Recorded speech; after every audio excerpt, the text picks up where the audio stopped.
नमस्कार. मी डॉक्टर दत्तप्रसाद प्रभू बोलतो आहे.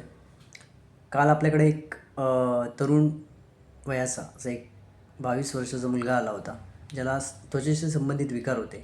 त्वचेवर वेगवेगळ्या प्रकारचे लाल रंगाचे असे प्रकारचे चट्टे यायचे. गेल्या 5 महिन्यांपासून ते येत आहेत. त्याने औषधं वगैरे घेतली, परंतु त्याच्यावर तेवढासा काही परिणाम जाणवला नाही. ते येतात, थोडा वेळ राहतात, रॅशेस आणि नंतर जातात. त्याच्याकडून मी हिस्ट्री घेतली तेव्हा मला असं कळलं की हा मुलगा इंजिनिअरिंग ग्रॅज्युएट आहे आणि नोकरीसाठी बाहेरगावी राहत आहे. जेवण हे मेसचं असतं कुठल्या तरी. खाण्यापिण्याच्या वेळा ह्या अनियमित आहे असं आढळलं.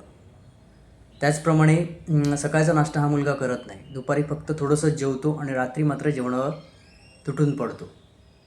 संध्याकाळच्या वेळी पण एखादी गोष्ट म्हणजे छोटी मोठी गोष्ट काहीतरी असेल बारीक सारीक असं काहीतरी खातो.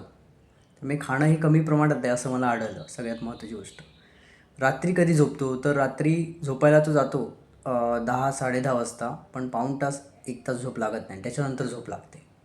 हा एक विषय कळला.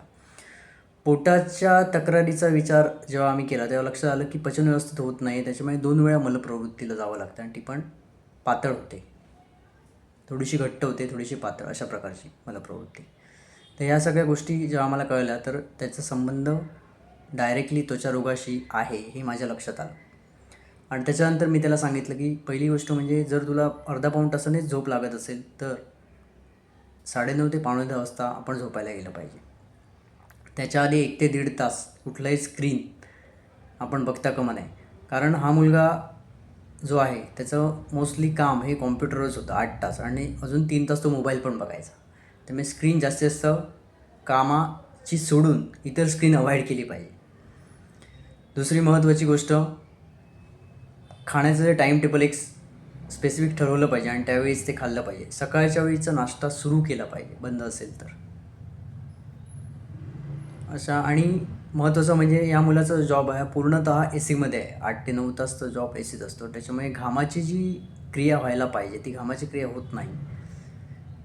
अतिरिक्त अशा प्रकारचं जे पित्त किंवा उष्णता आहे ती संडासावाटे आणि लघवीवाटे बाहेर जायला पाहिजे, ती पण जात नाही. त्याच्यामुळे घामाचा जो तिसरा मार्ग आहे तो पूर्णपणे बंद झालेला आहे आणि त्याच्यामुळे शरीराने त्वचारोग इथे निर्माण केल्याचा दिसतो. या त्याच्या तक्रारींसाठी आवश्यक अशा सूचना आम्ही केल्या आणि औषधं दिली. आता तो परत भेटायला पुढच्या वेळी येईलच. म्हणजे त्याचा रिझल्ट कुठपर्यंत त्याला आलेला आहे तो नक्की आम्हाला सांगेल. अशाच प्रकारच्या माहिती, इन्फॉर्मेशन